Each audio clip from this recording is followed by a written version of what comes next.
Sometimes evil doesn't scream. Sometimes it whispers. And if you listen closely enough, it never stops. In 1996, the Allen family moved into what they believed was their dream home. A quiet, cozy two-story house tucked deep inside the suburbs of Utah. But behind the painted walls and pretty fences, something old was waiting. Something that had been silent for a very long time. It started small. Their youngest daughter, Emily, began talking to the walls. She said the house spoke back. "It tells me secrets," she whispered to her mother one night. Her parents laughed it off. Children have imaginary friends all the time, right? But soon, the whispers weren't just for Emily. At night, the family began hearing faint voices from inside the walls. Low, unintelligible murmurs, like someone whispering prayers in a language no one recognized. Every night, the voices got louder. Every night, closer. One night, Emily's older brother Jason disappeared. His bed was empty.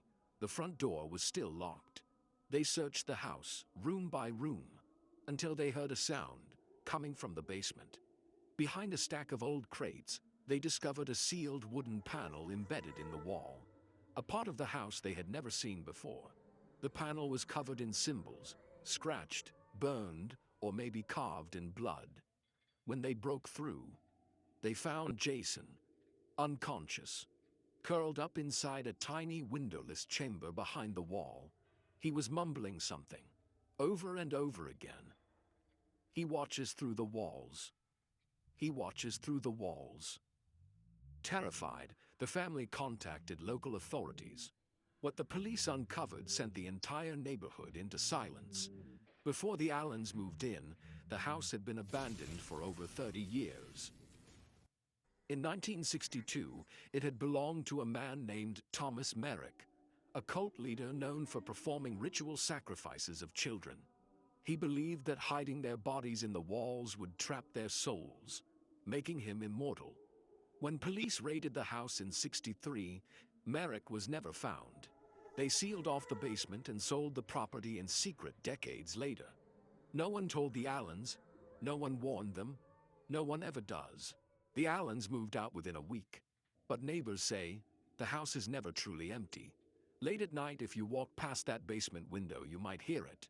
A whisper, so soft, it sounds like it's coming from inside your own mind, calling your name, waiting for someone to listen. The Whispering Walls, based on a true case, location sealed, owner missing. In every neighborhood, there's one house that feels too quiet, one window that always seems to be watching back. This is the story of a girl who noticed a face staring through her bedroom window every night for 6 weeks. But what the police found was far, far worse than anyone expected. This is not a ghost story. This is real. This is the man in the window. Maya Thompson was 16. She lived in a quiet suburban neighborhood, safe, boring, and predictable, until she began to see the man. It always happened around 11 p.m. She'd turn off her lamp, and there he was, a figure, standing just beyond the hedges, watching her from the dark. No movement, just silence, a black silhouette, eyes that didn't blink. She told her parents. They checked. Nothing. No footprints in the snow. "Maybe it's just your imagination, honey," they said. But Maya knew what she saw. Every night, same time, same place, the man in the window. Maya stopped sleeping. She kept the lights on, kept her curtains drawn, but she could feel him, still watching. Then the texts began. At first it was random numbers, then photos, a picture of her bedroom window, her toothbrush, her school locker. One text simply read, "You look peaceful when you sleep." Maya's hands trembled as she showed her parents. That night they installed security cameras, motion sensors, extra locks. But they had no idea that the danger wasn't outside the house. 2 nights later, Maya screamed. Her father ran to her room, but the man was gone, or so they thought. When police checked the security footage, the cameras showed no one outside, but one of the officers noticed something strange, a flicker in the hallway ceiling. There was an attic door, half an inch open. What they found inside would haunt them forever. Inside the attic was a sleeping bag, food wrappers, a knife, dozens of photos of Maya taken from above, and a hole carved through the ceiling drywall directly above her bed. He had been living in their attic for 26 days, watching her every night, waiting for the right moment, planning to take her. The stalker was arrested 2 blocks away, hiding in an abandoned garage. His name was Derek Holmes, 33 years old. No criminal record, no known connection to the family. When asked why he did it, he only said, "She smiled at me once." That means something. He never showed remorse. He had diagrams of their home, a list of things to do before the night. One of the notes read, "Don't rush. Watch first. Learn her rhythm." Maya and her family moved away within a month. She never slept with the lights off again. The house was later sold, but sometimes new residents report sounds above their ceiling. Footsteps, breathing, a whisper that feels too close to the ear, as if someone's been up there all along.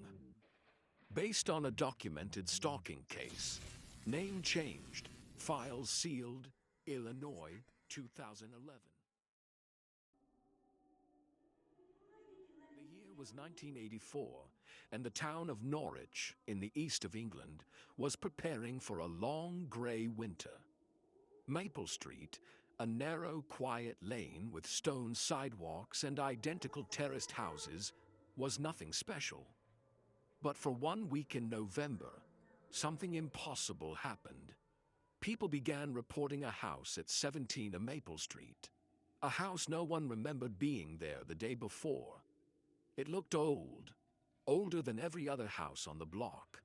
Blackened bricks, iron fencing, wooden shutters warped with age, a gas lantern that flickered even though no gas mains had ever run to that side of the street. But here's the thing, it wasn't on any map. Property records showed no house between 17 and 19, just an empty wall. Yet dozens of people claimed to have seen it. Some even swore they walked past it every day that week. And one person went inside. Her name was Alice Monroe, 28 years old, a postal worker known for her perfect delivery route and quiet personality. On November 14th, 1984, during a thick morning fog, Alice entered Maple Street carrying a single red parcel, unregistered, no return address, sealed with black wax, and addressed to Mrs. Elsbeth Gray, 17 Maple Street. A neighbor later recalled seeing Alice stop in confusion, glance at the parcel, then look up and pause. The mysterious house was there. She approached the black iron gate. She opened it. She stepped inside. She was never seen again. Police were contacted that evening after Alice failed to return to the depot. Her delivery cart was found near Maple Street. The parcel, gone. Her coat and gloves, folded on a stone step where number 17A should have been. But the house, it was gone. In its place, only a bare brick wall between 2 properties, dry, cold, and undisturbed. No door, no signs of forced entry, only a faint old-fashioned brass knocker lying in the grass. The official investigation went nowhere. Police found no records of a house ever being built at 17A. But the locals, they remembered stories, old ones. Back in 1891, a family of 5 reportedly lived in a similar house on that very patch of land. The Greys, a reclusive couple and their 3 children. One freezing night in December, the house caught fire. No bodies were ever found. The fire was blamed on faulty gas lines, and the city raised the remains. But some claim the Greys didn't die, they simply disappeared. And every 10 to 20 years, when the fog is thick enough, the house returns. Not as it was, but as a ghost of itself. A pocket of time bleeding through. Paranormal researchers investigated in 1985 and again in 1997 after 2 more disappearances near the same street. Both times, witnesses claimed to see a glowing light behind the wall or an old door where nothing should be. Some recorded cold spots, electromagnetic spikes, and faint recordings of children crying and footsteps overhead. EVP sessions captured a whisper on tape. "We never left." A former city planner later revealed that in the original blueprints from 1854, Maple Street did include a 17A, listed as the Grey Residence. But the page had been ripped out and reinserted upside down. The last recorded sighting came in 2008 by a man walking his dog at 5:43 a.m. during a thick fog. He described seeing a house that looked out of place, like a painting smeared over reality. Through one of the upper windows, he claimed to see a woman in a black dress holding a parcel, looking down at him. He ran. When he returned with police, again, nothing. Only the outline of a door, burnt into the bricks. Today, Maple Street remains ordinary. Red brick homes, trimmed hedges, and not a trace of number. 17A. But local children still dare each other to knock on the wall between 17 and 19. The bravest ones say if you listen carefully, you can hear the door unlocking from the other side. And a whisper, "Come in. It's been so long." 3 confirmed disappearances. No records of 17A exist. Reported sightings as recent as 2019. Never knock unless you're ready to answer back.